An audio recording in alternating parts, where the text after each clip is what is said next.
Olá, boas-vindas a esta nossa análise profunda de diagnóstico de engenharia, um material trazido até nós pela Ford College. Bom, vamos mergulhar direto ao ponto. O nosso foco hoje é um daqueles momentos absolutamente cruciais na jornada de desenvolvimento. É quando a gente sai daquela fase de apenas implementar a serialização Bosch e entra de cabeça na fase de testes rigorosos, aquele verdadeiro teste de estresse, sabe? É exatamente aqui que a gente garante que o programa Solana não só funciona muito bem na teoria, mas que ele realmente aguenta cenários de uso do mundo real sem quebrar. Em resumo, chegou a hora de testar, de tentar quebrar o sistema e, claro, depurar tudo. O nosso roteiro para essa sessão de hoje é bem estruturado. A gente vai passar pelo desafio da integração, entender os famosos testes de ida e volta e ver como simular falhas de serialização. Depois, vamos colocar a mão na massa com o validador de teste, focar nas correções e relatório final, e fechar com os próximos passos no nosso capstone. Então, começando com a sessão 1, o desafio da integração. É aqui que a gente prepara o nosso laboratório de testes. Para a gente se situar bem na linha do tempo do projeto Capstone, é legal olhar para o quadro geral. Lá no passado, na lição anterior, o foco foi totalmente na implementação do Bosch no programa, criando os layouts, definindo as regras, tudo aquilo. Agora, no momento presente, a nossa fase é de testes e depuração. Pense nisso como aquele degrau super necessário para garantir a integridade de tudo antes de dar o salto final. E o que é esse futuro? A integração final e a submissão do projeto. Uma base de código que não passa por testes rigorosos é como construir um prédio gigante sem fundação nenhuma. Então, o trabalho que a gente faz no presente é literalmente a garantia de sucesso lá na frente. Avançando para a seção 2, testes de ida e volta. Aqui é sobre garantir a integridade dos dados. O nosso objetivo central aqui é muito claro. A gente precisa blindar a integridade da nossa validação. E como a gente faz isso? Com o teste de ida e volta. O conceito é simples e poderoso. A gente pega uma estrutura de dados original, aplica a serialização para transformar tudo em bytes e aí imediatamente aplica a desserialização. O pulo do gato é verificar a igualdade exata entre o que entrou e o que saiu. É literalmente como empacotar um item super frágil de cristal, enviar pelo correio e quem recebe do outro lado abre a caixa e checa se não tem nem sequer um arranhão. Fazer esse uso básico das funções do Bosch é, sem dúvida, a nossa primeiríssima linha de defesa contra a corrupção de dados. E aí surge um detalhe importantíssimo quando a gente analisa a arquitetura como um todo. Pensa só. De um lado, a gente tem o programa rodando lá na blockchain, o codificador on-chain, escrito em Rust. Do outro lado, tem o cliente que vai interagir com ele, que é o nosso codificador off-chain, normalmente rodando em TypeScript.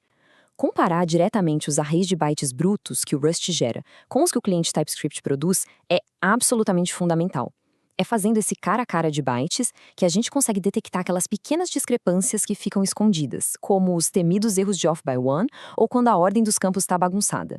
Vamos para a seção 3, simulando falhas de serialização. É aqui que entra a parte divertida, quebrar o código de propósito. Agora, a gente vai parar de testar os cenários perfeitos do caminho feliz e vamos agir um pouco como agentes do caos. Isso nos leva a uma pergunta um tanto provocativa. O que acontece quando os dados de entrada são truncados acidentalmente? Imagina a cena. A rede sofreu uma instabilidade e cortou o fim da mensagem, ou algum cliente enviou um array incompleto. Essa não é uma situação hipotética, é algo que acontece o tempo todo no mundo real. E se o sistema não estiver muito bem preparado para isso, as consequências podem ser desastrosas. E a resposta definitiva para isso é bem categórica. O método Try from Slice deve retornar um erro de forma super elegante e jamais, em hipótese alguma, causar um pânico na aplicação. Um panic no Rust é complicado porque ele derruba a execução no meio do caminho, podendo deixar as coisas em estados totalmente inconsistentes ou fazer com que transações falhem de forma muito abrupta. Lidar com erros do jeito certo, usando Try from Slice, evita toda essa dor de cabeça. Um programa que é robusto de verdade percebe quando os dados chegam truncados, sinaliza que aquilo é inválido e retorna um erro formal, mantendo o sistema rodando de forma segura e estável. Seção 4. O validador de teste. Passando para a integração local. Até esse momento, a gente estava falando basicamente de testes unitários super isolados rodando em memória. Só que, como a gente sabe, a blockchain não opera no vácuo, né? O fluxo de trabalho quando a gente fala de integração local é bem pragmático e direto. Passo 1, a gente inicia o Solana Test Validator ali em um terminal separado. Passo 2, fazemos o deploy do nosso binário compilado do programa para essa rede local. E o passo 3 é rodar os testes de persistência integrados. Esses passos são essenciais porque eles comprovam na prática que os dados que estão sendo gravados on-chain batem perfeitamente com a saída de bytes que a gente estava esperando. A partir daqui, a gente não trabalha mais com achismos. Chegamos na seção 5, correções e relatório final. A arte de documentar diagnósticos. Sabe, bugs de software são como aqueles pequenos gremlins travessos. Uma vez que a gente captura um deles, não basta comemorar. Eles precisam ser estritamente catalogados num relatório de depuração.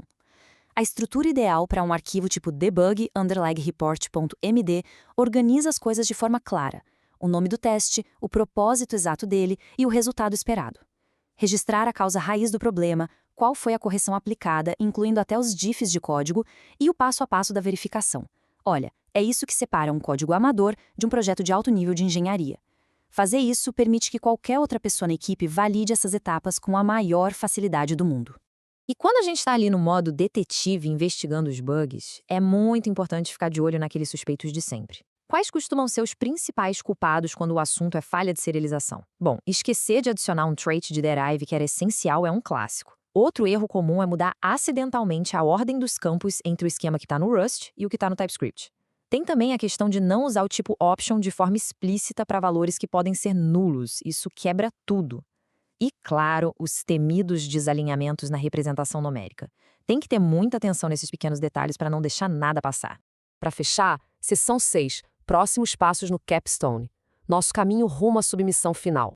Com todos esses testes superados e os gremlins corrigidos, o nosso caminho para a submissão final do Capstone agora está limpo e seguro. E para encerrar essa nossa análise, vale muito a pena reforçar este princípio que é de ouro na engenharia de software. Esquemas explícitos e versionados previnem a quebra do estado. E claro, sempre escreva testes de regressão. É assim que a gente dorme tranquilo à noite. Lembrando que este material foi produzido pela Forge College. Para expandir ainda mais essa jornada e dominar novos conhecimentos de habilidades no universo da Web3, é só dar um pulo no site forge.college, que a construção de sistemas confiáveis siga sempre com muita resiliência. Um grande abraço e até a próxima!